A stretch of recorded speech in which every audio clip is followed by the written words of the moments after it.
Georgetown's hiring of Patrick Ewing is a fascinating gamble. Quickly. Georgetown's decision to hire Patrick Ewing is a fascinating experiment. Will the former Hoyas star shine as the head coach of a declining program? Or will he prove incapable of handling the task? Glendale, Arizona. The political intrigue, infighting and general flailing that defined Georgetown's coaching search came to a predictable conclusion on Monday afternoon.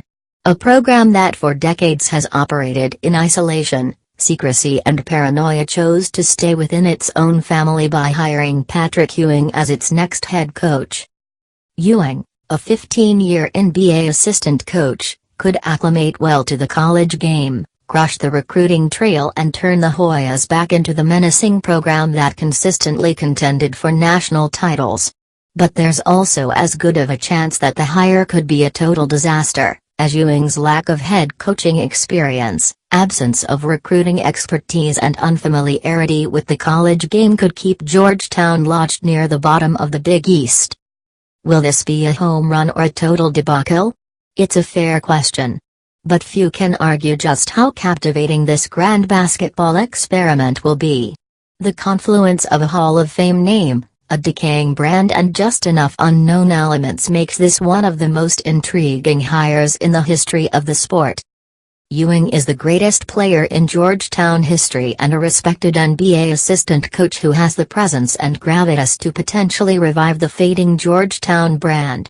But that's going to take so much more than teaching drop steps and hook shots, as Ewing's success will ultimately be dictated by how quickly he navigates the learning curve of modern college basketball. Here's the trickiest part: this has very little to do with basketball. When the excitement wears off and the reality hits, he'll realize just how different it is, said a veteran Division I coach. You've got to be connected to your college players like minute to minute on a basis daily. It's a different world. Coaching in college is like a different sport.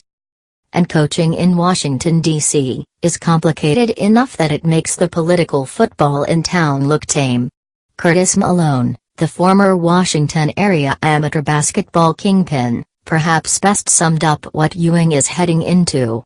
Malone ran D.C. Assault, this generation's most dominant summer basketball program in the area, before going to federal prison for operating a massive cocaine and heroin ring. In an interview in federal prison in 2014, Malone famously said, "It's a lot easier being a drug dealer than an AAU coach. Welcome to college basketball, Patrick." It's simplistic and obvious to say that Ewing's success will come down to the caliber of staff he's going to put together. He needs someone who can seamlessly maneuver his way through the political forces of Team Takeover DC Premier and the DC Blue Devils, the three largest programs in the area. There's no argument that the Washington, D.C. area has the most talent of any place in the United States.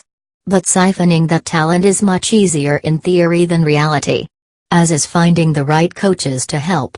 "I think the staff is the most important piece," said Keith Stevens, who runs Team Takeover and is considered the top AAU coach in the Washington, D.C. area.